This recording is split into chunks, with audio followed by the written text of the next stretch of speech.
আমি চললাম খেপাতের মতো কোথায় চললে? সিএম এর সাথে দেখা করতে।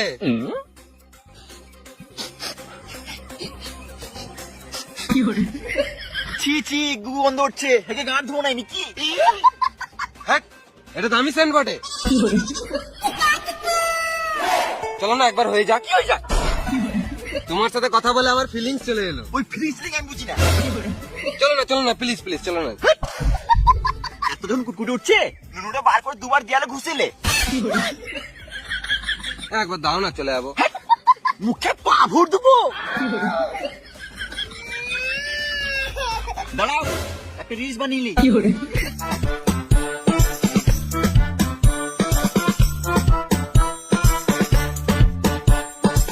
বড় বড় দাড়ি রেখে পাঁঠার মতো লাগে আমার সামনে।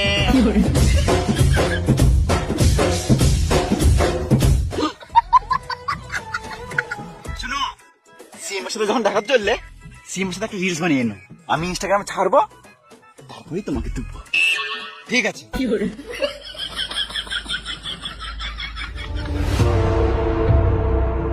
আয় পুষ্পা, কি সীতাপ্পা, কি খবর? না মরে বেঁচে আছি, রাতে একবার মেরে নিছি। ডক্কাটা কেমন লাগছে আমাকে? কালো ঢেমন লাগছে পুষ্পা ভাই। মানে তুই কি বলতে চাইছিস? না মানে কালো ডায়মন্ড লাগছে। তোর থেকেও কালো? আমার তে কালো হতে পারবে না, আমি আলাদা লেভেলেরই কালো। একে চিনতে পারছো? হ্যাঁ চিনি তো, পুষ্পার বিড়ি আমি ডেইলি খাই। আমিও মাঝে মধ্যে খাই। ওই পুষ্পা বলছিল একটা রিলস বানাবে। এটা কি করছো? আমি যাত্রার সাথে রিলস বানাই না। আমি সিএম মোটি, আমার মান সম্মানের ব্যাপার আছে। আমি কুকুরকে কোলে নিয়ে ঘুরে বেড়াই বলে কুকুরের গুটাও কি হাতে করে নিয়ে ঘুরে বেড়াবো? তুই ভিডিও করলি না? না তো। তুই টুং করে কিছু শব্দ শুনতে পেলি? হ্যাঁ রে মা, এ তো কালা। কাকে কাকে নিয়ে আসছে? ওই পুষ্পা আমার বন্ধু হয়, কিছু মনে করো না, একটা রিলস বানাবে বলছিল। ও পুষ্পা তোমার ভিতরে গাঁটটা কেটে গেছিল বলো? গাঁটটা ফাটে নাই, গাঁটটা একটু বড় শুকিয়ে গেছিল।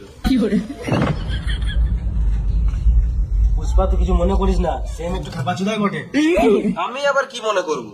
ঠিকই তো, সিএম এর সম্মান আছে। আমার মতন ছাপড়ি চোদার সাথে ও কেন রিলস বানাবে? একদম ঠিক।